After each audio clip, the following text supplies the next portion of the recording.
शुरू करने से पहले बता दूं, यह एक काल्पनिक रचना है। इस पुस्तक में सभी नाम, पात्र, व्यवसाय, स्थान, घटनाएं और घटनाएं या तो लेखक की कल्पना की उपज हैं या काल्पनिक तरीके से इस्तेमाल की गई हैं। वास्तविक व्यक्तियों, जीवित या मृत, या वास्तविक घटनाओं से कोई भी समानता पूरी तरह से संयोग है।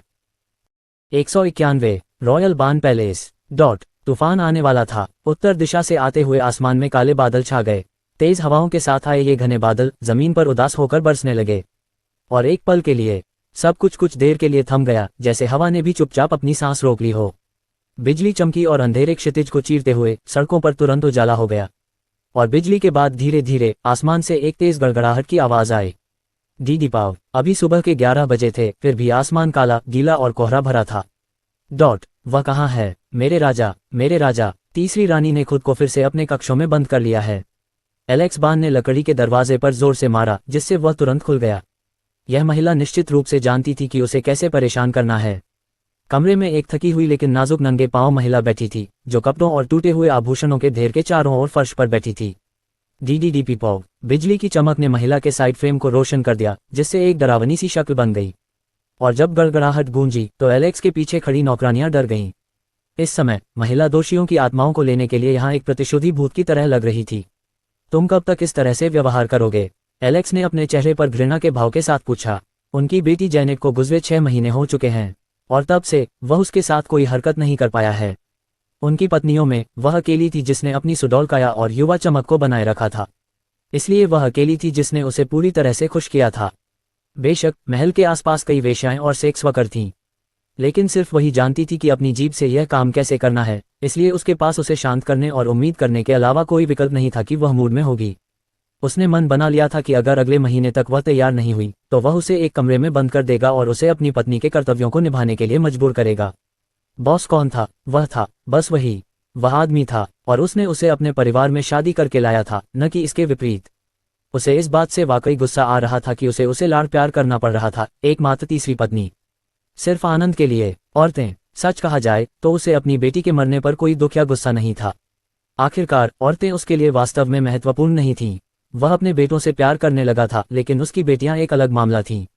उन्हें सबसे अच्छे तरीके से राजनीतिक संधियां बनाने, शक्तिशाली लोगों और परिवारों को अपने अधीन करने आदि के लिए चारा के रूप में इस्तेमाल किया जा सकता था, या शक्तिशाली साम्राज्यों या महाद्वीपों को खुश करने और खुश करने का एक तरीका जो अर्काडिना के खिलाफ युद्ध चाहते हैं। वे भविष्य के उद्देश्यों के लिए इस्तेमाल किए जाने वाले राजनीतिक उपकरण मात्र थे, इसलिए उन्हें दुखी क्यों होना चाहिए? जिस बात ने उन्हें वास्तव में परेशान किया वह ये थी कि किसी ने उनकी नाक के नीचे ऐसा काम करके उनका अपमान करने की हिम्मत की। उनके लिए यहाँ ध्यान देने योग्य महत्वपूर्ण बिंदु यही था। अर्जेनिया, यह उनकी तीसरी पत्नी का नाम था। इस 6 महीने की अवधि के भीतर उसने अपना ख्याल रखना बंद कर दिया था और धीरे धीरे एक जंगली की तरह दिखने लगी थी। अगर ये तथ्य न होता कि वह अकेली थी जो उसके शरीर को इतनी अच्छी तरह से जानती थी, तो क्या वह कभी भी उससे भीख मांगने या उसे शांत करने के लिए यहाँ आता? चाहे वह अपनी यौन गतिविधियों के दौरान क्या करना चाहता था, उसे कैसे भी समझाए, वे हेटलॉर्ड कभी भी अर्जेनिया की तरह इसे सही तरीके से नहीं कर सकते थे। वह एक प्रो थी। वह 15 साल से ज्यादा समय से उसके साथ थी और उसे पता था कि क्या करना है, कहाँ छूना है और उसे कैसे खुश करना है। सालों के अनुभव से बढ़कर कुछ नहीं हो सकता। वह कभी वापस नहीं आएगी, तो तुम कब तक ऐसा करते रहोगे? तुमने इस पूरे समय अपनी खिड़की खुली रखी। क्या तुम नहीं देख सकते कि पानी कमरे में घुस रहा है? भगवान के लिए वह मर चुकी है, तो इसे जाने दो। एलेक्स ने बेडरूम के चैम्बर से आ रही बदबू को सहने की कोशिश करते हुए कहा। जब भी कोई नौकरानी कमरे की सफाई करने आती, एड्रियन गुस्सा हो जाता और उन पर हमला करना शुरू कर देता। वह बस शांति और चुप्पी चाहती थी, फिर भी ये लोग उससे बात करते रहे और उसे परेशान करते रहे। जब खाने या नहाने का समय होता तो नौकरानियां दरवाज़ा खटखटाती और बाहर से अपना संदेश देती।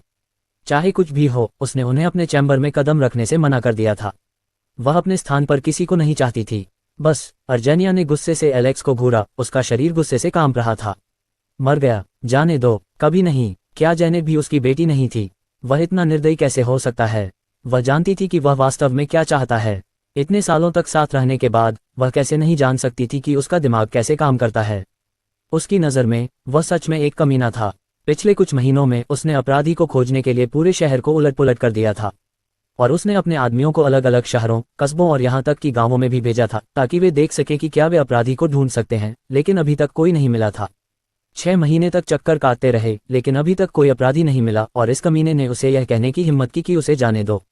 उसे लगा कि वह इस खलनायक की वजह से धीरे धीरे अपनी समझ खो रही है। अगर उसने उसकी मदद की होती जैसा उसने कहा था तो क्या अपराधी अब तक मरकर दफन नहीं हो गए होते। कमीने, और पास मत आना, उसने चिल्लाते हुए कहा और जल्दी से अपनी हथेली के आकार का एक टूटा हुआ आभूषण का टुकड़ा पकड़ा और उस पर फेंक दिया। जैसे ही उसने उसे फेंका, बिजली चमक उठी और टुकड़ा फर्श पर गिरते ही जोर से गड़गड़ाहट हुई। दीपावव, चूंकि उसके पास पर्याप्त ताकत नहीं थी, इसलिए वह टुकड़ा फर्श पर जा गिरा और एलेक्स के सामने थोड़ी दूर जाकर बिखर गया। अपने सामने पड़े छोटे छोटे टुकड़ों को देखकर उसके दिल में गुस्सा दोगुना हो गया। क्या उसे एहसास भी था कि राजा को मारने की कोशिश करने के लिए वह उसे मरवा सकता है। उसने उसे ठंडेपन से देखा और जल्दी से लेकिन सावधानी से कमरे में बिखरे कपड़ों और टूटे हुए गहनों के ढेर पर कदम रखते हुए उसकी ओर बढ़ा। जब वह आखिरकार उसके पास पहुंचा तो उसके शरीर से आ रही तीखी गंध के कारण उसकी आंखें लगभग धुंधली हो गईं। उसे नहाए हुए कितना समय हो गया था। सांस लो एलेक्स, सांस लो, उसने खुद से कहा। उसकी शक्ल देखकर वह उसकी बाहों, गर्दन और चेहरे पर परतदार और राख जैसी त्वचा देख सकता था, खासकर उसकी नाक, आंखों और मुंह के आसपास। उसके लाल गुलाबी होंठ इतने सूखे और फटे हुए थे कि एलेक्स को डर था कि अगर उसने कभी उन्हें चूमा तो उसके ब्लेड जैसे होंठ तुरंत उसके होंठों को काट देंगे। घृणित, एलेक्स ने जल्दी से अर्जेनिया की बाहें पकड़ लीं और उसके हाथ में एक और आभूषण का टुकड़ा ले लिया जिसे वह उस पर फेंकने वाली थी। मुझे जाने दो कमीने, तुम्हें हमारे बच्चे की बिल्कुल भी परवाह नहीं है। जितना ज्यादा वह संघर्ष करती उतना ज्यादा एलेक्स उसके साथ बदतमीजी करता। उसने जल्दी से उसे उठाया और उसे गंदे बिस्तर पर हिंसक तरीके से पटक दिया। पूरे समय खिड़की के नीचे बैठने की वजह से उसके कपड़े और शरीर भीग गए थे। तुम वहां, मेरे लिए एक रस्सी लाओ, उसने गुस्से से चिल्लाया। 5 मिनट बाद उसने उसके दोनों पैर और हाथ सफलतापूर्वक बांध दिए थे। उसकी बदबूदार गंध उसके गीले कपड़ों की गंध के साथ एलेक्स को परेशान कर रही थी। वह अब और बर्दाश्त नहीं कर सकता था। उफ, तुम बदबूदार हो, उसने अपनी नाक पकड़ते हुए कहा। तुम वहां जाओ, उसे साफ करो और कपड़े बदलो, जबकि तुम बाकी लोग ये सुनिश्चित करो कि उसका कमरा बेदाग हो, उसने आदेश दिया। हाँ महाराज, उन्होंने उत्तर दिया। सब लोग बाहर निकलो और हमें थोड़ी देर के लिए छोड़ दो, एलेक्स ने आदेश दिया जैसे ही उसने अहंकार से अर्जेनिया को देखा और मुस्कुराया। जब सभी चले गए तो उसने धीरे धीरे अपने हाथों को उसके कॉलरबोन, कंधों और गर्दन पर फिराया। मेरे प्यारे, क्या तुम नहीं कहोगे कि मैंने तुम्हें पहले ही काफी समय दे दिया है? क्या तुम्हें पता है कि 6 महीने कितने लंबे होते हैं? ऐसा लगता है कि मैंने इन सालों में तुम्हें बहुत लाड़ प्यार किया है। तो आज से तुम्हारे पास कोई विकल्प नहीं रहेगा। जब मैं चाहता हूं कि तुम प्रदर्शन करो तो तुम करो, जब मैं चाहता हूं कि तुम कूदो तो तुम कूदो, और अगर तुम मुझे खुश नहीं कर पाओगे तो तुम्हें इसे बार बार करना होगा जब तक कि तुम इसे सही तरीके से न कर लो। और अगर तुम इसे मेरे पसंद के अनुसार नहीं कर पाए तो तुम अपनी बेटी का बदला लेने को अलविदा कह सकते हो। याद रखो, अगर मैं तुम्हें मरना चाहता हूं तो ऐसा ही होगा। ये तुम्हारा बीता हुआ मौका है, इसका अच्छे से इस्तेमाल करो। मैं रात तक वापस आऊंगा और मैं उम्मीद करता हूं कि तुम अपना शरीर वैसे ही हिलाओगी जैसा मैं चाहता हूं। एलेक्स ने गुस्से में लेकिन डरी हुई महिला को देखकर मुस्कुराते हुए कहा। उसने उसकी तरफ देखा जैसे किसी जानवर को देख रही हो। उसने जो कहा वह सच था। अगर वह उसे मरवाना चाहता तो कोई भी उसे बचा नहीं पाता। इसलिए जिंदा रहने, अपने बेटे जेम्स की देखभाल करने और अपनी बेटी के हत्यारे को खोजने के लिए उसे अपनी सारी ताकत लगाकर इस राक्षस को खुश करना था। उसने संघर्ष करना बंद कर दिया और तुरंत शांत हो गई।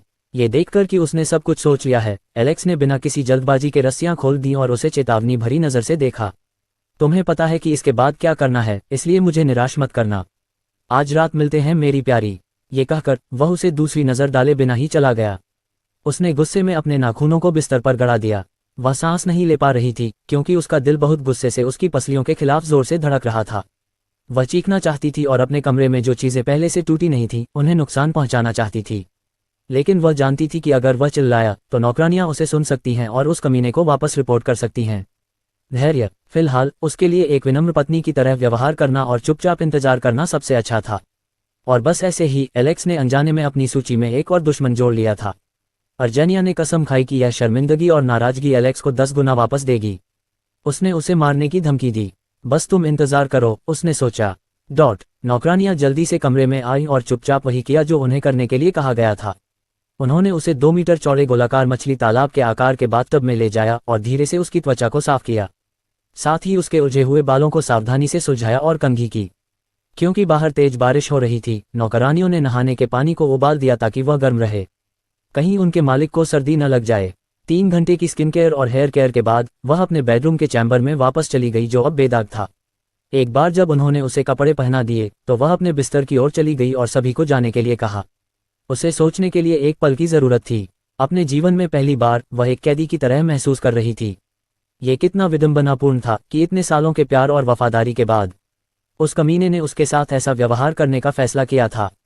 उसकी आंखों से प्यार तुरंत गायब हो गया था और जो कुछ बचा था वह दर्द और आक्रोश था। हालांकि वह उसे मारने के लिए उससे इतनी नफरत नहीं करती थी, फिर भी वह अपनी बेटी की पर्याप्त देखभाल न करने के लिए उससे नाराज थी।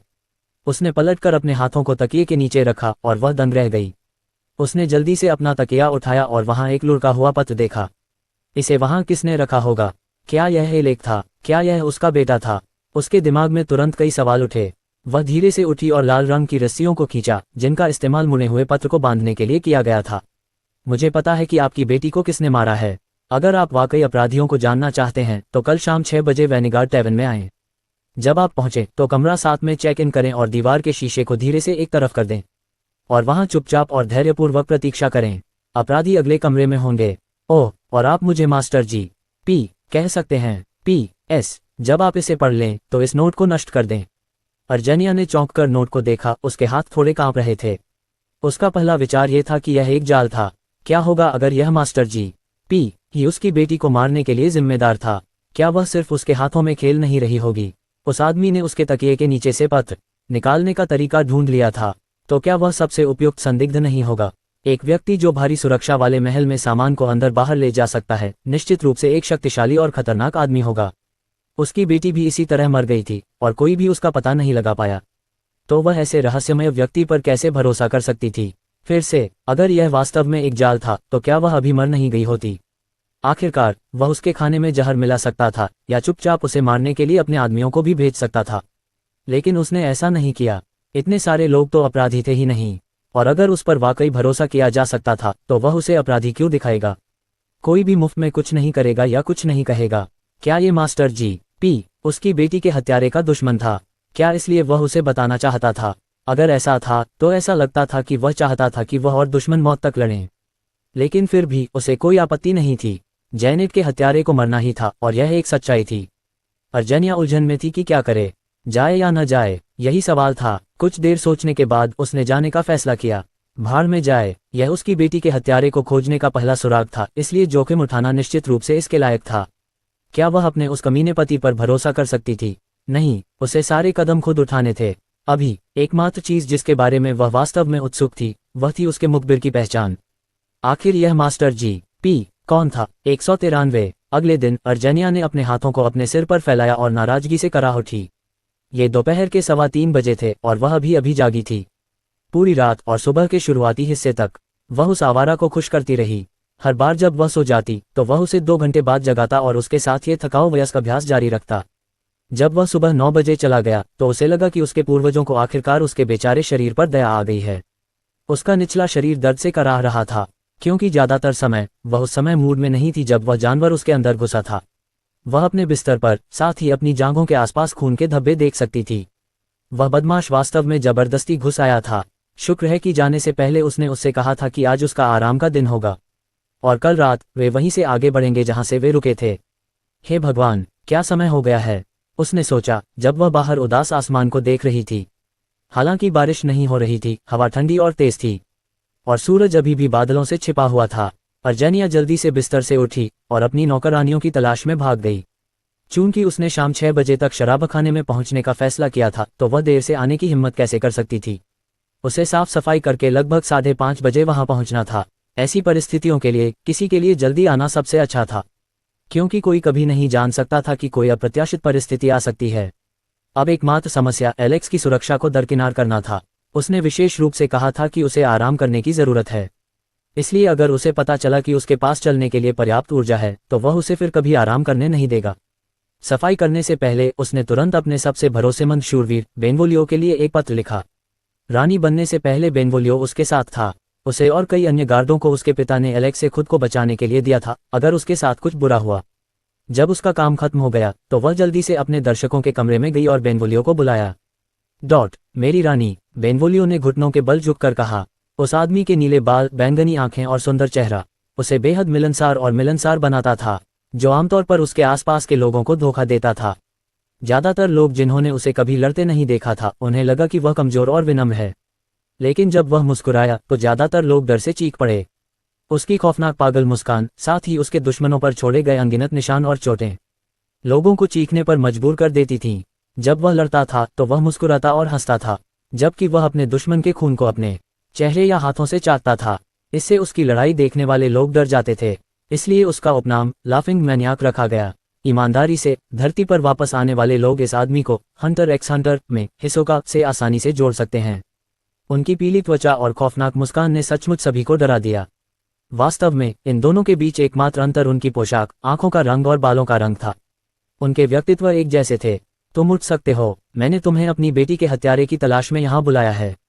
क्या तुमने उसे अभी तक पा लिया है? उसने पत्र उसकी ओर फेंकते हुए पूछा। चूंकि एलेक्स ने अनुरोध किया था कि ये नौकरानियां उसकी हर हरकत पर ध्यान दें, इसका मतलब था कि वे शायद बातचीत भी सुन रही होंगी। नहीं मेरी रानी, बेनवोलियो ने अपने चेहरे पर एक खौफनाक मुस्कान के साथ जवाब दिया, क्योंकि उसने धीरे से अपने सामने कुछ इंच की दूरी पर पत्र उठाया। उसने अपने होठों को चंचलता से चाटा और बिना किसी जल्दबाजी के पत्र को छिपा दिया। मैंने आपको केवल ये देखने के लिए बुलाया था कि आप खोज में कितनी आगे बढ़ चुकी हैं। चूंकि आपने अभी तक अपराधी को नहीं पाया है, तो हमारे पास बात करने के लिए और कुछ नहीं था।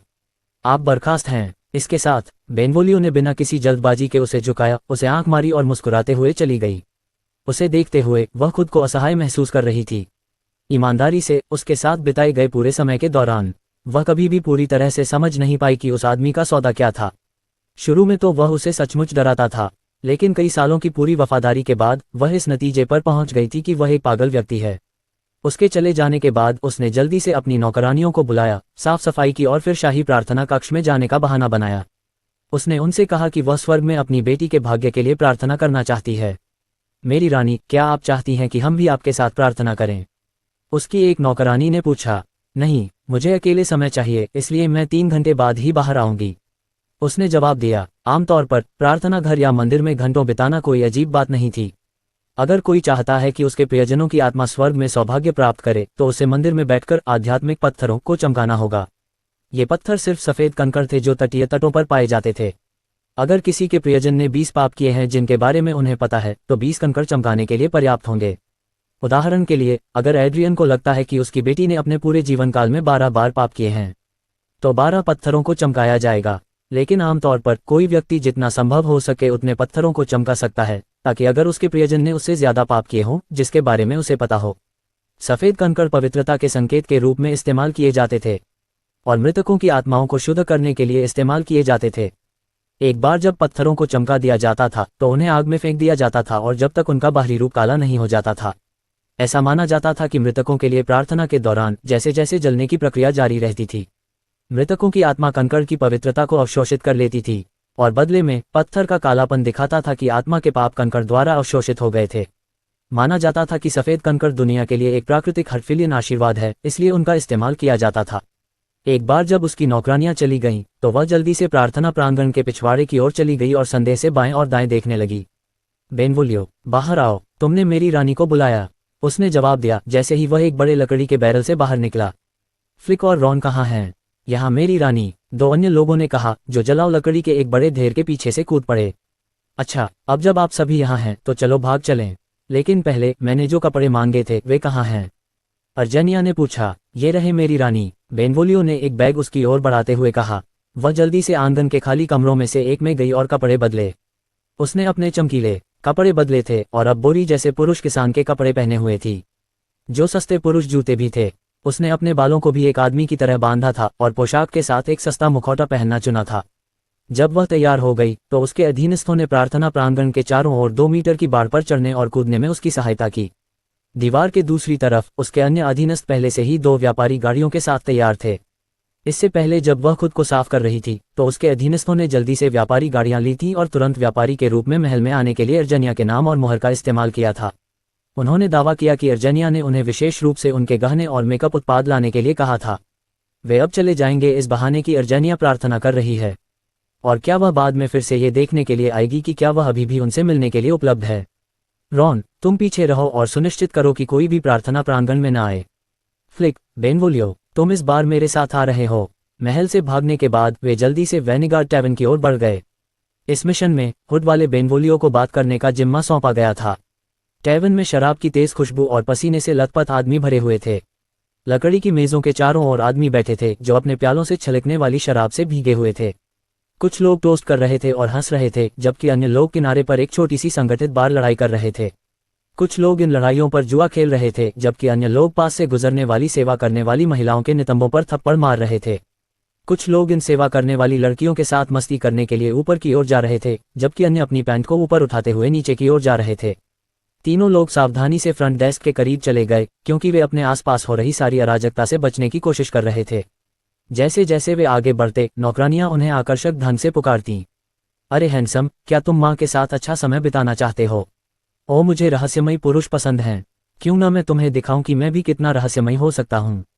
अंडरस्कोर। चूंकि एड्रियन ने पुरुष की पोशाक पहनी हुई थी, इसलिए उन्होंने उसे भी बहकाने की कोशिश की। जब वह पास से गुजरी तो उन्होंने उसके हाथ और कपड़े छुए, साथ ही अपने होंठ काटे और उसके सामने अपनी संपत्तियां हिलाईं। महिलाएं, मैं एक विवाहित महिला हूँ, ठीक है, उसने सोचा, जैसे ही उसने अपना संयम बनाए रखने की कोशिश की। कमरा 7 में चेक इन करें, बेनवोलियो ने मोहक ढंग से कहा, जबकि उसने अपने हाथों को सामने की डेस्क पर चंचलता से थपथपाया। आमतौर पर वह इस कमरे में मौजूद हर महिला को उसे छूने के लिए मार डालता, लेकिन चूंकि वे अंडरकवर थे, इसलिए उसे अपना आपा नहीं खोना पड़ा और खुद को संयमित रखना पड़ा। उन्हें मारने के बारे में सोचना और उनके शरीर से खून बहता देखना उसे और भी ज्यादा मुस्कुराने पर मजबूर कर देता। ये वाकई एक खूबसूरत नजारा होगा। युवा लड़की उलझन में थी, लेकिन क्योंकि उसने मोहक लहजे में पूछा था, इसलिए उसने उसके अनुरोध को पूरा करने का फैसला किया। काफी अजीब बात है, कमरा 7 पूरे दिन बुक नहीं हुआ था, जो वाकई बहुत अजीब था, लेकिन उसे क्या परवाह थी। वह उलझन में इसलिए थी क्योंकि वह आमतौर पर लोगों को बताती थी कि उन्हें कहाँ रहना है, तो ये खास मेहमान कमरा 7 में रहने पर क्यों अड़े हुए थे। हालांकि वह कारण जानना चाहती थी, लेकिन वह जानती थी कि अपनी जिज्ञासा को खुद पर हावी होने देना ठीक नहीं है। उसने इसी टैवन में लोगों को इसलिए मरते देखा था क्योंकि उन्होंने उन चीजों में अपनी नाक घुसाई थी जो उनसे संबंधित नहीं थीं। एक और बात जिसने उसकी जिज्ञासा को बढ़ाया वह ये थी कि ये सभी लोग पुरुष थे। क्या वे एक दूसरे के साथ सोने की योजना बना रहे थे?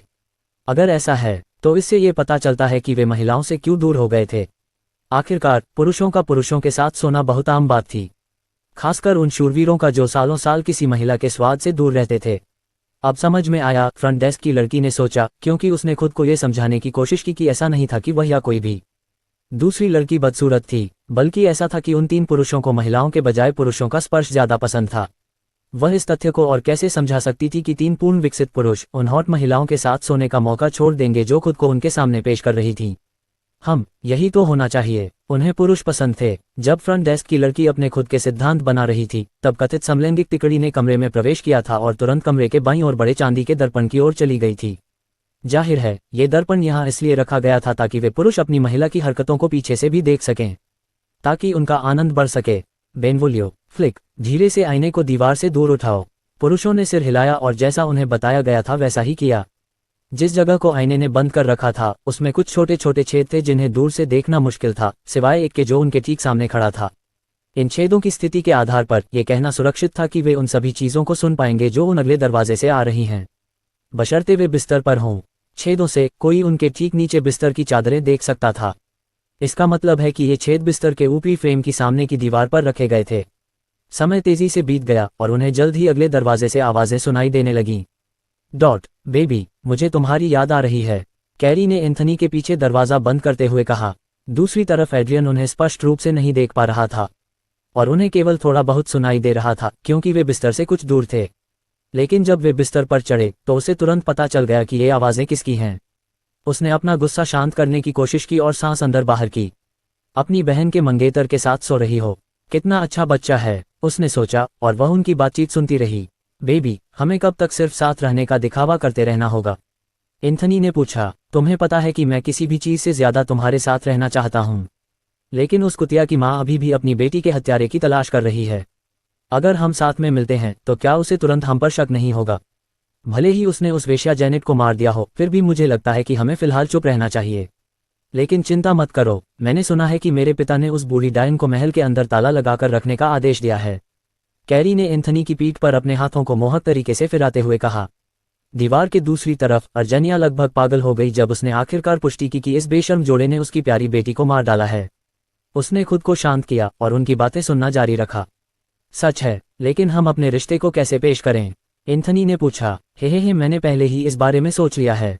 हम बस इतना कह सकते हैं कि हमें एक दूसरे में सुकून मिला। आखिरकार तुम दुखी हो और मैं भी दुखी हूँ, तो हमारे नए नए प्यार पर कौन सवाल उठाएगा? जब मेरा भाई राजा बनेगा तो क्या तुम्हें लगता है कि कोई हमसे सवाल करने की हिम्मत करेगा? एंथनी ने भौहें सिकुड़ी। हालांकि वह उसकी बात से सहमत था, एली भविष्य में ही राजा बनेगा, अभी नहीं। तो अगर उससे पहले ही उनका पता चल गया तो वे क्या करेंगे? बूढ़ी डायन वाकई एक समस्या थी। लेकिन बेबी, क्या होगा अगर उसे पता चल गया कि जैनेट को मारने वाले हम ही थे? अगर उसे पता चल भी गया तो वह क्या कर सकती है?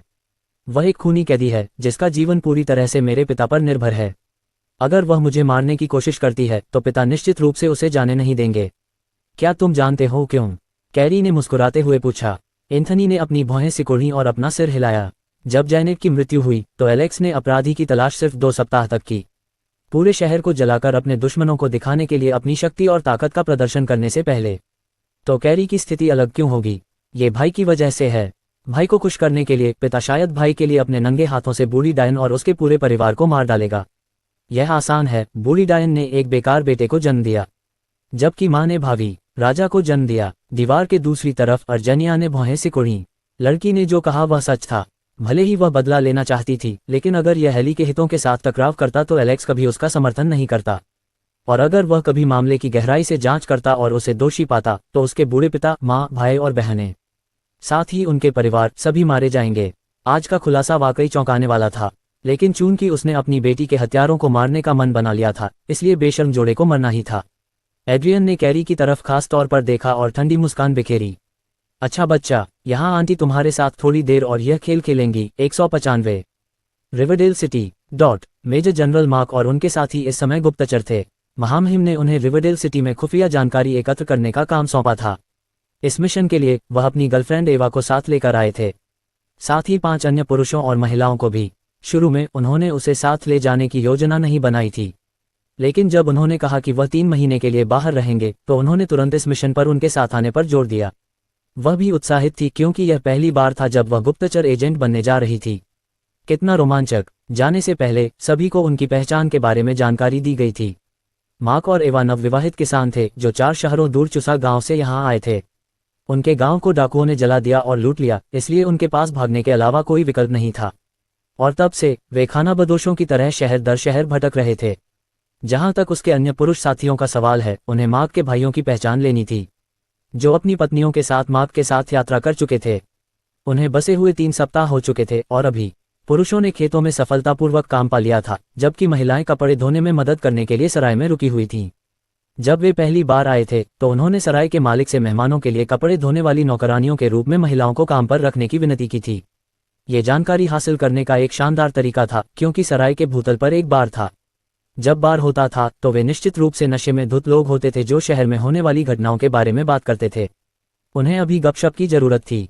उत्पीड़न से बचने के लिए महिलाओं ने खुद को मोटा दिखाने के लिए कई परतों के कपड़े पहने थे, और उन्होंने अपनी सुंदरता को छिपाने के लिए अपने चेहरे पर गंदगी और नकली काले धब्बे भी लगाए थे। जो कोई भी उन्हें अभी देखता वह उनके भयानक रूप को देखकर पूरी तरह से विचलित हो जाता। अब तक उन्हें पता चल चुका था कि राजधानी से कुछ कैप्टन कुछ समय पहले रिवरडेल से चले गए थे, और शैनन का इकलौता बेटा मार्डर अपने पिता के हत्यारे के लिए खून का प्यासा था। जाहिर है, जब उसके पिता की हत्या की जा रही थी तब शूरवीर भाग गए थे, उन्हें तुरंत मार दिया गया, और उनके परिवारों को उनकी मृत्यु के बाद भी नहीं छोड़ा गया। उन्होंने जो कुछ भी पता लगाया था उसके अनुसार यह मार्डर चरित्र एक खतरनाक और चालाक व्यक्ति था जो बेमार्ड के लिए समस्या बन सकता था, इसलिए उनके लिए यहाँ रहने के दौरान उस पर नजर रखना सबसे अच्छा था। गाड़ियां और घोड़े व्यस्त सड़कों से गुजरते थे, जबकि किसान व्यस्त शहर से गुजरते थे। सड़कें कीचड़ और गंदगी से भरी हुई थीं, आसमान से आने वाली असंख्य चीखों से। ये वसंत का समय था और आसमान हमेशा उदास रहता था। ठंडी हवा माइक और उसके आदमियों की छाती को धीरे धीरे सहला रही थी, क्योंकि वे घास का आखिरी ढेर अपने मालिक के खलिहान की ओर ले जा रहे थे। रास्ते में घोड़ों पर सवार सैनिक और यहाँ तक कि घमंडी अमीर व्यापारी और गाड़ी में सवार कुलीन लोग भी कीचड़ भरे पानी को अपने शरीर पर छिड़क रहे थे। पुई, वे बदबू मार रहे हैं। ईमानदारी से, हमें इन गंदे किसानों के साथ अपनी सड़कें क्यों साझा करनी चाहिए? बस उनके गंदे कपड़ों को देखो, क्या उन्हें बिल्कुल भी होश नहीं है? अंडस्को जब वे चलते थे तो ये उच्च वर्ग के लोग कभी कभी उन पर थूकते थे या अन्य किसानों के साथ उनका अपमान करते थे, बस उन्हें भड़काने के लिए। लेकिन चाहे उन्हें किसी भी तरह का अपमान क्यों न किया जाए, वे दृढ़ रहे और अपना काम जारी रखा। एक गलत कदम और उन्हें सभी के सामने उदाहरण के तौर पर जिंदा जला दिया जा सकता था। जैसे जैसे वे आगे बढ़ते गए, वे इन तथाकथित रईसों के प्रति महामहिम के रवैये की तुलना करने से खुद को रोक नहीं पाए। वह सचमुच लाखों में एक था। जार, जब आप कल रात शहर के लॉर्ड्स के महल में घुसे तो आपको क्या पता चला?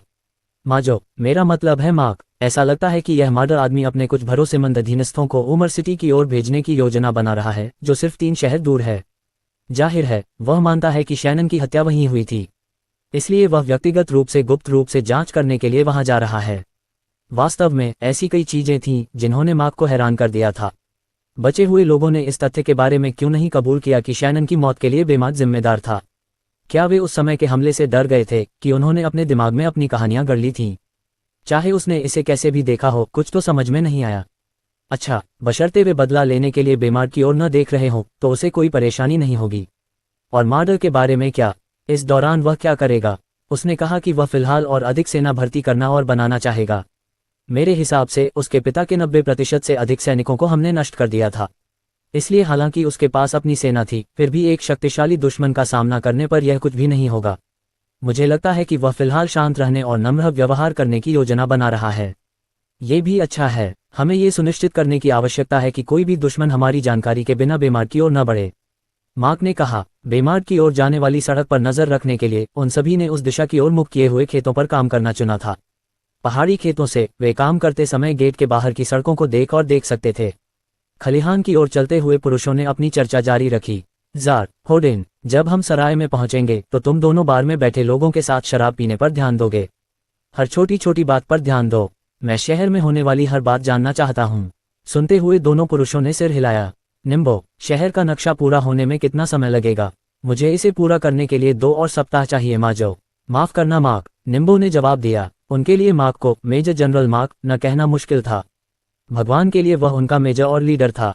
अच्छा, जब तक आप ये काम पूरा नहीं कर लेते तब तक शहर में अपनी सामान्य सैर जारी रखें। जहां तक मेरी बात है, मैं भी इंटेल इकट्ठा करने के लिए बाजार क्षेत्र की ओर जाऊंगा। लेकिन उससे पहले मुझे लगता है कि हमें फिलहाल चुप रहना चाहिए। कोई हमें देख रहा है। बेमार्क में वापस हर कोई व्यस्त था। पब्लिक स्कूल के छात्रों का स्कूल पहले ही जा चुका था, जबकि अकादमियों में छात्रों की अंतिम परीक्षाएं पहले ही हो चुकी थीं। महामहिम के जाने के बाद से 3 सप्ताह बीत चुके थे और कार्यकर्ता तुरंत अपने काम में लग गए थे। कोई भी महामहिम को निराश नहीं करना चाहता था। प्लास्टिक बनाने वाले विभाग में पर्यवेक्षक मोरियाटी नई गुड़िया बनाने वाले क्षेत्र से नई गुड़िया की देखरेख और निरीक्षण करने में व्यस्त थे। सावधान, सावधान, उन्होंने कहा जब उन्होंने लोगों को पेस्टी लिक्विड प्लास्टिक को सांचों में डालते देखा। श्रमिकों ने लिक्विड प्लास्टिक की बड़ी जेब को सावधानी से उठाया और इसे सावधानी से सांचों में डाला। तरल पदार्थ सांचों पर गिरते ही गाढ़े गोंद की तरह टपकने लगा। इस्तेमाल की गई लिक्विड पॉलीइथाइलीन प्लास्टिक को नारंगी रंग के साथ मिलाया गया था ताकि यह त्वचा की तरह दिखे। इस दुनिया में लोगों की त्वचा के 4 मुख्य रंग थे, सफेद, काला, नीला और गुलाबी। और निश्चित रूप से प्रत्येक त्वचा के रंग का अपना शेड भी था, जैसे गहरा गुलाबी, हल्का गुलाबी और इसी तरह। जहां तक पाइनो महाद्वीप के लोगों की बात है, उनकी त्वचा का रंग सफेद था, जिसमें नारंगी रंग की झलक थी। बेशक अलग अलग महाद्वीपों के दासों और व्यापारियों के कारण लोगों को इनमें से कुछ त्वचा के रंगों के बारे में पता था, इसलिए लैंडन को उन्हें बनाने में कुछ भी गलत नहीं लगा। कौन जानता है, शायद उन जगहों के व्यापारी आकर उनसे उन्हें खरीद लें। एक और बात जो उल्लेखनीय थी वह ये थी कि काली गहरी डूबी हुई आंखें बहुत दुर्लभ थीं। यहाँ तक कि काली त्वचा वाले लोगों की भी आंखें सफ़ेद से लेकर बैंगनी रंग की होती थीं। वास्तव में उनमें से ज़्यादातर एक्स-मेन की स्टॉर्म की तरह दिखती थीं जब उनकी आंखें सफ़ेद हो जाती थीं। इन सब बातों को ध्यान में रखते हुए लैंडन ने गुड़िया को अलग अलग त्वचा के रंगों और आकारों के साथ बनाने का भी अनुरोध किया था। वैसे भी प्लास्टिक को सांचों में रखा गया और जब ये ठंडा हो गया तो 50 छोटे प्लास्टिक के शरीर के अंग बन गए। इसलिए प्रत्येक सांचे से 50 बाएं हाथ, 50 दाएं पैर और इसी तरह से और भी बहुत कुछ बनाया जा सकता था। जब सांचे बन गए तो उन्हें तुरंत रंगने के लिए भेज दिया गया। उन्हें एक साथ रखने से पहले इस भाग के लिए श्रमिकों को सावधान रहना था। बाबी के होंठ, दांत, भौहें, नाखून वगैरह को सावधानी से रंगने की जरूरत थी, और अगर वे कोई गलती करते तो वे बस अल्कोहल का इस्तेमाल करके पेंट को पोंछ सकते थे और फिर से शुरू कर सकते थे। जब श्रमिक रंग भर रहे थे, मोरियाटी इधर उधर घूम रहे थे और गुड़िया के मेकअप का निरीक्षण कर रहे थे। महामहिम के जाने से पहले उन्होंने उन्हें बाबी के दिखने के लिए लगभग 30 अलग अलग चित्र दिए थे, त्वचा के रंग से अलग।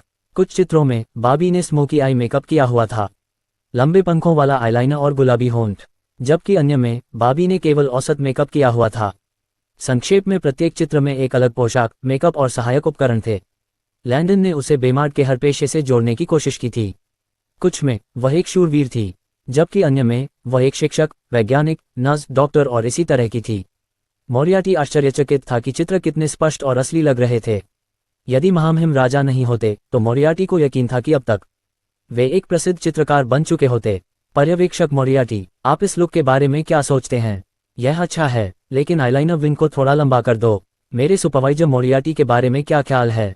कृपया मेरा भी देखो। मैं भी। अंडरस्को। शुरुआत में बॉबी का मेकअप बहुत खराब तरीके से किया गया था, इसलिए उस समय जो भी गुड़िया बनाई गई थी उन्हें फिर से गर्म करके लिक्विड प्लास्टिक में बदलना पड़ा और फिर से बनाना पड़ा। लेकिन ऐसा रोजाना 3 हफ्ते करने के बाद कारीगरों ने अपनी पेंटिंग तकनीक में काफी सुधार किया था। हालांकि अभी भी बहुत सी चीजें बदलने की जरूरत थी, लेकिन मोरियार्टी को यकीन था कि अगले 60 दिनों 2 महीने में वे निश्चित रूप से इसे सही कर लेंगे। पेंट सूख जाने के बाद शरीर के बाकी हिस्सों को एक साथ जोड़ दिया गया, जबकि सिर को कारीगरों के अगले समूह को भेज दिया गया जो बॉबी के बालों को सिलेंगे। बाल वास्तव में पॉलीमर नायलॉन से बने थे और टेक्सटाइल से उन पुरानी स्टीम सिलाई मशीनों का उपयोग करके सिर में सिल दिए गए थे। उद्योग ड्रम सिलाई मशीनें बॉबी के सिर में अलग अलग रंग के नायलॉन पॉलीमर फाइबर सिलते हुए चल रही थीं, और एक बार जब वे काम पूरा कर लेते थे तो सिर को शरीर के अन्य अंगों के साथ जोड़ दिया जाता था। सिर, अंग और हाथ जैसे शरीर के सभी अंगों के जोड़ों पर बॉल सॉकेट थे, ताकि गेंदों को बॉबी की गर्दन और कंधों जैसी जगहों पर छेदों में डाला जा सके। इसके बाद बॉबी का पहनावा कपड़ा उद्योग से लिया गया और उसे पहनाया गया। बेशक उसके प्लास्टिक के जूते, बैग और अन्य सामान भी अगले पारदर्शी प्लास्टिक बॉक्स में बंधे हुए हैं। अधिकतम डिजाइन को कैसे प्रिंट किया गया? ये कागज के पैसे की तरह ही किया गया था। बॉक्स डिजाइन और ड्राइंग को स्टील प्लेट पर छापा गया था। वहां से डिजाइन के भीतर प्रत्येक स्ट्रोक और लाइन की रूपरेखा पर एक डाई जोड़ी गई थी। इसके बाद स्टील प्लेट के शीर्ष पर एक पतली पारदर्शी प्लास्टिक शीट रखी गई और 8 मिनट के लिए बेक किया गया, और उस बिंदु पर स्टील प्लेट पर छवि और डाई रंग पारदर्शी प्लास्टिक शीट पर स्थानांतरित हो जाते हैं। पूरी प्रक्रिया अलग अलग रंग के कागज के पैसे बनाने के समान ही थी। उस विशेष पारदर्शी प्लास्टिक शीट को 6 और चरणों से गुजरना होगा इससे पहले कि इसका उपयोग एक साथ 100 से अधिक कार्डबोर्ड बॉक्स पर समान डिजाइन प्रिंट करने के लिए किया जाए। खैर, पहले कुछ प्रक्रिया चरण केवल महीने के पहले दिन ही पूरे किए गए थे।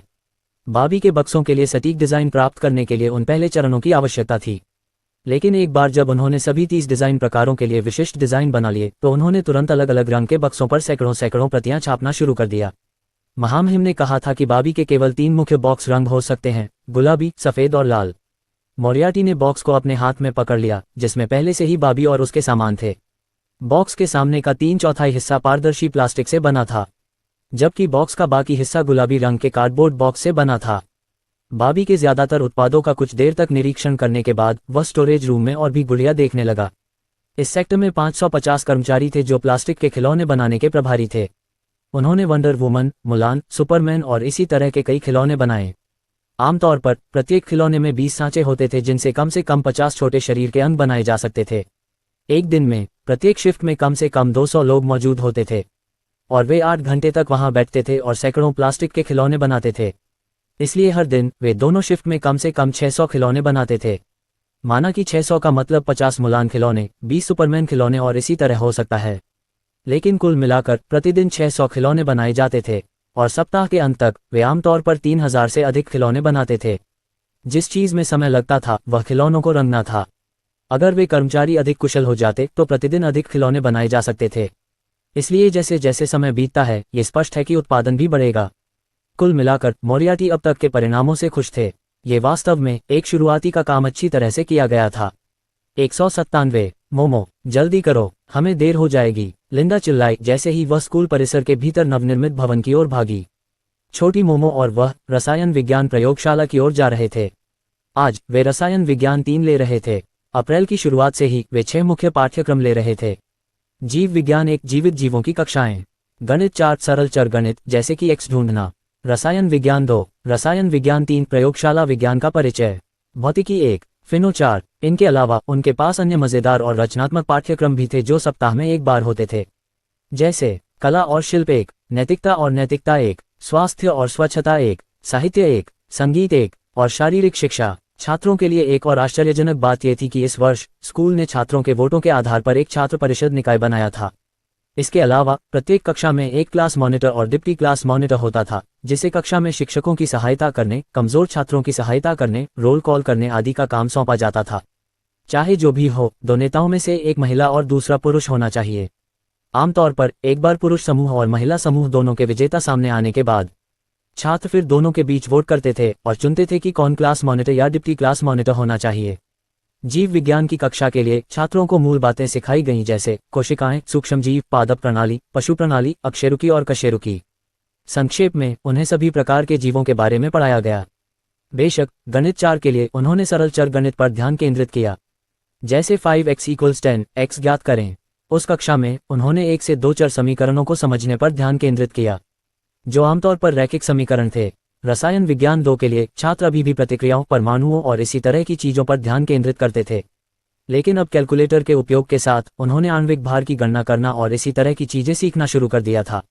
बेशक छात्रों को थोड़ी सांस लेने के लिए संगीत, साहित्य, शारीरिक शिक्षा और कला और शिल्प अनिवार्य रूप से आवश्यक थे। संक्षेप में ये सेमेस्टर बहुत व्यस्त रहा। आज लिंडा और छोटी मोमो नए स्कूल भवन में रसायन विज्ञान प्रयोगशाला की ओर जा रही थीं। एक बार जब वे अंदर पहुंची तो वे तुरंत सीढ़ियां चढ़ गईं जब तक कि वे तीसरी मंजिल पर नहीं पहुंच गईं, जहां प्रयोगशाला के बाहर छात्रों के एक बड़े समूह ने उनका स्वागत किया। यह क्षेत्र व्यस्त छात्रों से भरा हुआ था। दोस्तों ने एक दूसरे को गले लगाकर या चंचल मुखों से बधाई दी, जबकि अन्य अपनी किताबों पर नजर गड़ाए हुए थे, क्योंकि वे अगली कक्षा में जमा किए जाने वाले असाइनमेंट को पूरा करना जारी रखे हुए थे। कुछ ने पहले से ही अपने लैब कोट और सुरक्षा वस्त्र पहन रखे थे, जबकि अन्य अब अपने पहनने में व्यस्त थे। वास्तव में कक्षा शुरू होने का इंतजार करते हुए हर कोई अपना काम कर रहा था। तुरंत दोनों ने अपने बैग खोले और जल्दी से अपने करीने से तय किए हुए लैब कोट और सुरक्षा आइटम निकाले। इस कक्षा के लिए सभी को अपने लैब कोट, दस्ताने, रबर के जूते और चश्मे पहनने की जरूरत थी। लिंडा ने अपनी घड़ी देखी और समझ गई कि जल्द ही उनके अंदर जाने का समय हो जाएगा। और ठीक कतार में मदर किम और शिक्षक गोफेन ने प्रयोगशाला के दरवाजे खोले और छात्रों को अंदर ले गए। सुप्रभात शिक्षक किम, सुप्रभात शिक्षक गोफेन, सुप्रभात शिक्षक __। सभी ने अपने शिक्षकों का अभिवादन किया जैसे ही वे अंदर गए और तुरंत अपनी सामान्य जगह पर पहुंच गए। प्रयोगशाला बहुत बड़ी थी, जिसमें कई काम करने वाले स्लैब, उनमें संग्रहित उपकरणों के साथ अलमारियां और सामने एक छोटा भंडारण कक्ष था। लिंडा और मोमो ने तुरंत अपने समूह के अन्य सदस्यों को देखा और उनके साथ शामिल होने के लिए दौड़ पड़े। सेमेस्टर की शुरुआत से ही उन्हें 5 के समूहों में रखा गया था। जाहिर है ये लोग पूरे सेमेस्टर में उनके लैब पार्टनर होंगे। ठीक है, शुरू करने से पहले आप सभी को पता है कि यह कैसे करना है। प्रत्येक समूह के सामने 5 प्रश्न पत्र हैं। आप सभी के पास उनका उत्तर देने के लिए 7 मिनट हैं। याद रखें, कोई धोखाधड़ी या नकल नहीं। ये छोटे परीक्षण आपके अंतिम ग्रेड का 20% बनाते हैं। अब शुरू करें। लिंडा ने तुरंत अपनी प्रश्न पत्र पलटी और काम पर लग गई। इस रसायन विज्ञान 3 पाठ्यक्रम के लिए उनके पास मंगलवार को एक सिद्धांत कक्षा और गुरुवार को एक प्रयोगशाला सत्र था। और प्रत्येक प्रयोगशाला सत्र की शुरुआत में उनके पास मिनी क्विज होंगे जो उन्हें उनकी मंगलवार की कक्षाओं में सीखी गई बातों पर परखेंगे। रसायन विज्ञान 3 प्रयोगशाला कार्य पर आधारित एक पाठ्यक्रम था, इसलिए उन्हें अपने सामने उपकरणों, सुरक्षा, प्रयोगशाला खतरों आदि के बारे में जानना था। दरअसल जब से छात्रों को पता चला कि ये प्रश्न 20% थे, उन्होंने उन्हें गंभीरता से लिया था। लिंडा ने प्रश्नों के उत्तर देने से पहले प्रश्न पत्र पर अपना नाम और स्कूल नंबर भरा। प्रश्न सीधे मुद्दे पर थे और अगर कोई व्याख्यान के दौरान ध्यान दे रहा था तो उत्तर देना आसान था।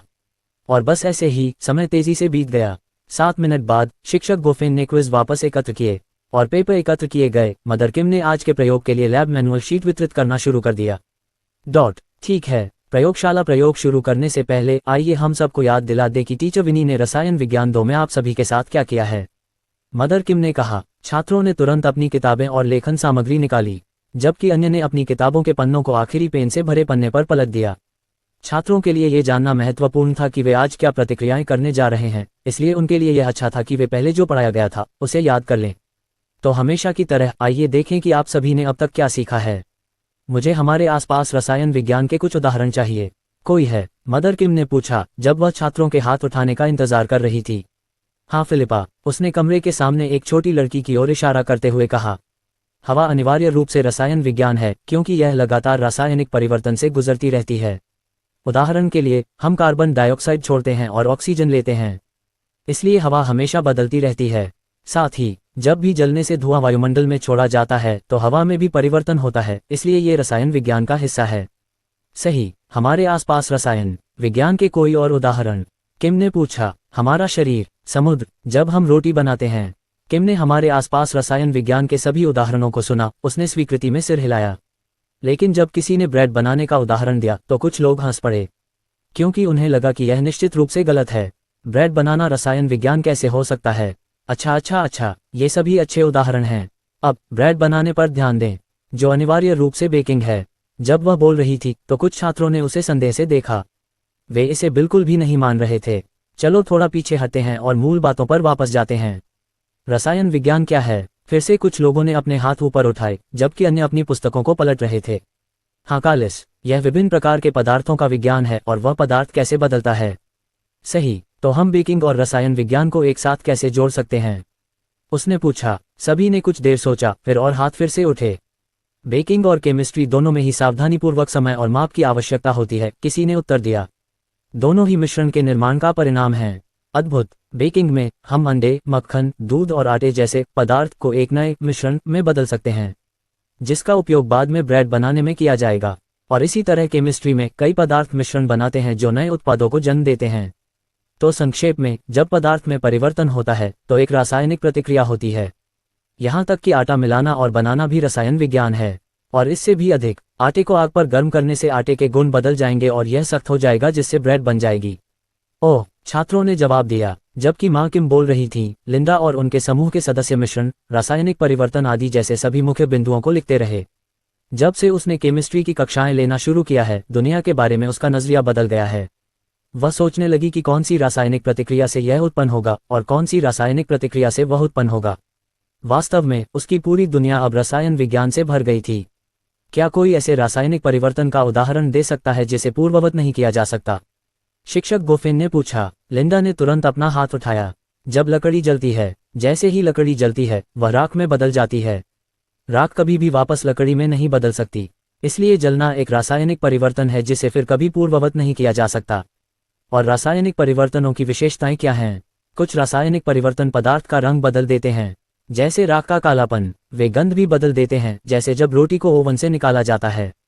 कभी कभी वे प्रकाश और गैसें भी छोड़ते हैं, और कभी कभी वे ऊष्मा छोड़ते या ग्रहण करते हैं। अंडरस्को रसायन शास्त्र पढ़ाते समय लैंडन ने शिक्षकों से कहा था कि वे हर चीज को हमेशा रोजाना की जाने वाली चीजों से जोड़ें। लोग किसी चीज को याद रखने के लिए ज्यादा इच्छुक होते हैं अगर वे उसे रोजाना देखी जाने वाली चीजों से जोड़ पाते। अगर उन्होंने बच्चों को इन उदाहरणों के बिना पढ़ाया होता तो लैंडन को यकीन था कि अगर उनमें से कुछ ने अपनी परीक्षाएं पास भी कर ली होती तो उनमें से ज्यादातर मेरी रटने की वजह से पास हो जाते। लेकिन अगर वे हर चीज को अपने खाने, अपने किए गए कामों और अपने जीवन के अनुभवों से जोड़ पाते तो ज्यादातर अवधारणाएं उनके दिमाग में बैठ जाती। और इस शिक्षण पद्धति की वजह से समय बीतने के साथ साथ छात्र वास्तव में जिज्ञासु हो गए थे। वे पूछते थे कि आकाश नीला क्यों है, घास हरी क्यों है, या यहाँ तक कि पानी साफ क्यों है वगैरह। जब उनका रिकैप सेशन पूरा हो जाता तो वे आखिरकार प्रयोग करना शुरू कर देते। अगर आपने क्विज के सवालों के सही जवाब दिए तो आप अपने सामने मौजूद औजारों को पहचानने में सक्षम हो। आज हम 2 प्रयोग करेंगे। सबसे पहले हम हाथी टूथपेस्ट बनाएंगे। जहां तक आखिरी प्रयोग की बात है, मैं आपको ये प्रयोग करने के बाद बताऊंगा। अब टूथपेस्ट बनाने पर ध्यान केंद्रित करते हैं। प्रत्येक समूह को अपने सामने कई बीकर रखने चाहिए। साथ ही प्रत्येक समूह के सामने 2 मापने वाले सिलेंडर, एक गोल तल वाला फ्लास्क, 2 स्टिरर और एक थर्मामीटर। आपके सामने मौजूद कुछ बीकर पहले से ही पानी, तरल साबुन और पोटेशियम आयोडाइड जैसी सामग्री से भरे हुए हैं। लेकिन हाइड्रोजन पेरोक्साइड जैसे रसायनों के लिए प्रत्येक समूह को किसी को मेरे पास भेजकर इसे लेना होगा जब आप शुरू करने के लिए तैयार हों। साथ ही प्रत्येक स्लैब पर सिर्फ 2 छोटे इलेक्ट्रिक बंसन बने हैं, इसलिए चूंकि प्रत्येक स्लैब पर 6 टीमें हैं, इसलिए मेरा सुझाव है कि आप अच्छी तरह से साझा करें। इससे पहले मैंने प्रत्येक समूह को मुद्रित प्रयोगशाला मैनुअल वितरित किए थे, इसलिए यदि आप में से किसी के पास अभी भी प्रयोगशाला मैनुअल पर दिए गए निर्देशों के बारे में प्रश्न हैं तो सहायता के लिए मुझे या शिक्षक गोफिन को कॉल करने में संकोच न करें। और याद रखें, कृपया अपने प्रयोग जारी रखने से पहले हमसे जो भी रसायन या घटक लें उस पर लेबल लगाएं। अब शुरू करो। लिंडा और उनकी टीम ने तुरंत निर्देशों को ध्यान से पढ़ा और अपने सामने सब कुछ रिकॉर्ड किया। उन्होंने प्रयोग से पहले पोटेशियम आयोडाइड के रंग और इसकी गंध जैसी चीजों को रिकॉर्ड किया। कुछ लोगों ने प्रयोग के लिए आवश्यक सटीक मात्रा और मात्रा को मापना शुरू कर दिया, जबकि अन्य ने पानी को उबालने पर ध्यान केंद्रित किया। छात्र इलेक्ट्रिक बंसन बना पर गए और पानी को जरूरत से थोड़ा ज्यादा तापमान पर गर्म किया। और जब अन्य लोग उचित मात्रा को मापते रहे तो गर्म पानी को संभालने वाले लोगों ने इसमें एक थर्मामीटर रखा और इसके आवश्यक तापमान तक ठंडा होने का इंतजार किया। जब सब कुछ रिकॉर्ड हो गया, मापा और तैयार हो गया, तो उन्होंने तुरंत अपने लैब मैनुअल के अनुसार सभी सामग्री डालना शुरू कर दिया और निर्देशों के अनुसार ही वापस चले गए। घोल में झाग बनने लगा और तुरंत बड़े बेलनाकार फ्लास्क से बाहर निकल गया। पफ। चूंकि लिंडा और उनका समूह इस प्रयोग को पूरा करने वाले पहले व्यक्ति थे, इसलिए सभी ने झाग को आश्चर्य से देखा। बहुत बढ़िया, बहुत बढ़िया। देखो, यह अभी भी फ्लास्क से बह रहा है। इसमें नींबू जैसी गंध क्यों आ रही है? अंडरस्को। जिन्होंने इसे देखा वे उत्साहित हो गए और अपने प्रयोग भी पूरे करना चाहते थे। लिंडा और उनकी टीम अभी भी जो देख रही थी उससे अचंभित थी। कैसे, ये तरल पदार्थ झाग में कैसे बदल गए? हम बस सामग्री को बिना आग के मिला रहे थे, तो पदार्थों ने अपना रूप इतनी तेजी से कैसे बदल लिया? क्या ये गर्म पानी की वजह से था? जल्दी जल्दी चलो जो हमने देखा उसे रिकॉर्ड करें इससे पहले कि हम भूल जाएं, लिंडा ने उत्साह से कहा। लिंडा इस समय हुए तेज बदलाव से चकित थी। सी ने अपनी कलम में स्याही, जिस किताब पर वह लिख रही थी, और यहाँ तक कि अपनी कलाई पर दिखाई देने वाली छोटी नसों को भी देखा। रसायन विज्ञान उसके चारों ओर था। वह इसे सांस लेती थी, इसे जीती थी, और वह खुद इसका एक हिस्सा थी। यह एक महान शक्ति की तरह था जो दुनिया की हर चीज को जोड़ती थी। ये रसायन विज्ञान की उसकी अपनी अनूठी समझ थी। शांत और व्यस्त बेमाद से बहुत दूर एक जहाज था जो आखिरकार अपने गंतव्य पर पहुंच गया था। लैंडन ने कैरोना के तटों को देखा और मुस्कुराया। आखिरकार गेम टाइम आ गया था। 199 लोपलिन सिटी, कैरोना का साम्राज्य। रात का आसमान अंधेरा, ठंडा और बादल से भरा हुआ था। अभी रात के 8 बज रहे थे और लैंडन का जहाज बंदरगाह पर पहले ही डॉक कर चुका था। लैंडन जहाज के कप्तान के कार्यालय से बाहर निकला और उसने महसूस किया कि नम हवा उसके चेहरे पर मीठी तरह बह रही है। पूरी जगह मछली और नमक की महक थी। शहर वाकई व्यस्त था। लैंडन अपने जहाजों में सामान लाने ले जाने वाले कई समूहों को देख सकता था। बंदरगाह से थोड़ी दूरी पर छोटी नावों पर मछुआरे भी थे जो अपनी नावों के सहारे झुककर मछलियों से भरा जाल उठा रहे थे। कुछ लोग किनारे पर अपनी पकड़ी हुई मछलियों को गृहिणियों और रेस्तरां मालिकों को बेच रहे थे, जबकि अन्य लोग मछलियों के अवांछित हिस्सों को साफ करने और काटने में लगे हुए थे। उनके लिए समुद्र साफ पानी का स्रोत था, साथ ही उनकी सारी गंदगी के लिए एक अच्छा कचरादान भी। पूरा स्थान अस्त व्यस्त था क्योंकि हर कोई जल्दी जल्दी अपना काम कर रहा था। जब वह बालकनी पर खड़ा था तो उसे समुद्र की लहरों की छोटी छोटी सीटी की आवाज सुनाई दे रही थी, जो दुनिया को लोरियां सुना रही थीं। क्या तुम्हें यकीन है कि तुम ये काम बिना किसी की नज़र में आए कर पाओगे? लैंडन ने हुड वाले सांता से पूछा। बेशक छोटे भाई, बस यहाँ 2 घंटे और रुको और यह हो जाएगा। और इसके साथ ही सांता अपने कुछ आदमियों के साथ जहाज से उतर गया। नक्शे से लैंडन को पता चला कि वहाँ 3 भूमिगत शिविर थे। वे सभी तटों के आसपास थे ताकि अधिकारियों की नज़र में आए बिना दासों के लिए अंदर जाना आसान हो सके। बस एक ही बात थी कि वे सभी कैरोना के भीतर अलग अलग तटीय शहरों में बिखरे हुए थे। उदाहरण के लिए, पहला कैंप घोड़े की पीठ पर 8 घंटे की दूरी पर स्थित था, उस तटीय शहर से जहां वे वर्तमान में थे। वास्तव में वहां पहुंचने से पहले उन्हें कुछ गांवों और शहरों से होकर गुजरना पड़ा। दूसरा कैंप विंडिल तटीय शहर से 14 घंटे की सवारी दूर था, और तीसरा कैंप ग्रैंडिल तटीय शहर से 1 दिन की सवारी दूर था। लैंडन की योजना के काम करने के लिए उसे सांता से कम 4 अन्य जहाज मंगवाने थे ताकि दासों को मुक्त करने के बाद वे उसमें चढ़ सकें। वैगन जैसी चीजों के लिए लैंडन ने तय किया था कि वे उन्हें उन शहरों या कस्बों से खरीदेंगे जो इन भूमिगत कैंपों के नजदीक थे। बेशक इन सब के लिए पैसे सांता की जेब से आएंगे। चूंकि वे इस मुद्दे को सुलझाने में उनकी मदद कर रहे थे, इसलिए कैरोना कम से कम इतना तो कर ही सकता था कि बिलों का भुगतान कर दे। लैंडन इतना दानशील नहीं था। साथ ही सांता को लैंडन और उसके आदमियों के लिए 502 युद्ध के घोड़े भी लाने थे। सौभाग्य से सांता के पास लगभग सभी तटीय बंदरगाहों पर एक हवेली थी, क्योंकि उसका माल अक्सर कैरोना में पहुंचाया और भेजा जाता था। आपको पता होना चाहिए कि सांता एक बहुत अमीर व्यापारी था। उसके अधिकांश बंदरगाहों पर हजारों गार्ड थे, तो निश्चित रूप से उसके पास उनके लिए 502 युद्ध के घोड़े आसानी से उपलब्ध होंगे। जब वे सांता का इंतजार कर रहे थे तो लोग अपना खाना खाने लगे।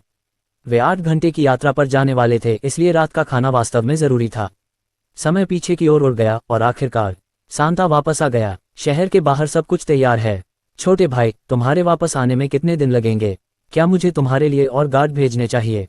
नहीं नहीं नहीं, क्या मैं तुम्हारे साथ चलूं? सांता ने चिंता से पूछा। अब जब उसके छोटे भाई के बाहर जाने का समय आ गया था तो वह चिंतित होने से खुद को नहीं रोक सका। उसका छोटा भाई वास्तव में नोपलाइन की सेना से सीधे भिड़ने वाला था। जरूर बेमार्ड वास्तव में बदल गया था, लेकिन इसका मतलब यह नहीं था कि वे मजबूत थे। उसे अंदाजा था कि इन शिविरों की रखवाली करने के लिए कम से कम 1000 आदमी होंगे, तो इतनी बड़ी संख्या के सामने 500 कैसे जा सकते थे? साथ ही जो उसने सुना था उसके अनुसार उसका भाई बिल्कुल भी नहीं लड़ सकता था। क्या ये तत्काल मृत्यु की ओर भागना नहीं था? उसने अर्काडिना के अन्य शहरों का दौरा किया था और अपने भाई के बारे में सुना था, इसलिए उसने जो कुछ भी जाना था उससे उसे पता था कि उसका ये छोटा भाई लड़ाई के मामले में कुछ कमजोर था। और भले ही शूरवीरों ने उसे इस 1 साल की अवधि के दौरान सिखाया हो, लेकिन यह उसके लिए बहुत सुधार करने के लिए पर्याप्त नहीं था। तलवारबाजी सीखने में सालों लग गए। 7 साल की उम्र से ही पुरुषों को लगातार तलवार चलाने का प्रशिक्षण दिया जा रहा था। जरूर जब वह अर्काडिना में था तो उसके भाई ने अभ्यास किया था, लेकिन उसका भाई हमेशा अपनी कक्षा में सबसे कमजोर था। साथ ही 16 साल का लड़का उन अनुभवी पुरुषों से कैसे मुकाबला कर सकता है जिन्होंने गार्ड के रूप में काम किया है या युद्ध में भी गए हैं? आज वे जिन लोगों का सामना करेंगे उनमें से कुछ 25 वर्ष से अधिक उम्र के होंगे और वह यह मानने में मूर्ख होगा कि उसके 16 वर्षीय भाई के पास उनसे अधिक कौशल है। किसी तरह उसे लगा कि यह शायद आखिरी बार होगा जब वह अपने भाई को देखेगा। उसे लगा कि उसने सब कुछ अपने भाई के कंधों पर डाल दिया है। उसे दुख हुआ, लेकिन वह कैसे जान सकता था कि लैंडन न केवल बहुत सक्षम था बल्कि उसके पास इन सभी मादरचोदों को आसानी से मारने के लिए बंदूकें और गोलियां भी थीं। बहुत जल्द उसे पता चल जाएगा कि लैंडन के बारे में चिंता करना कितना मूर्खतापूर्ण था। लेकिन ये सब भविष्य की बात होगी। भाई, मैं तुम्हें भरोसा दिलाता हूँ, मैं हारूंगा नहीं। जहाँ तक हम जितने दिन इस्तेमाल करेंगे, मुझे लगता है कि तुम कह सकते हो कि हम 3 दिन में वापस आ जाएंगे, इसलिए यहाँ हमारा इंतजार करो। अभी मुझे तुमसे जो करने की ज़रूरत है वह है जहाज़ों को तैयार करना। हमें तीनों कैंपों से सभी गुलामों को रखने के लिए पर्याप्त क्रू मेंबर और जहाज़ चाहिए। लेकिन कुल मिलाकर पूरा मिशन 15 दिनों से ज़्यादा में पूरा नहीं होना चाहिए। जहाँ तक नोपलाइन के बारे में तुम्हारे डर की बात है तो मुझ पर थोड़ा और भरोसा करोगी, है ना? मैंने जो कहा वही मेरा मतलब था। मैं हारने वाला नहीं हूँ, इसलिए तुम्हें इतनी चिंता करने की ज़रूरत नहीं है।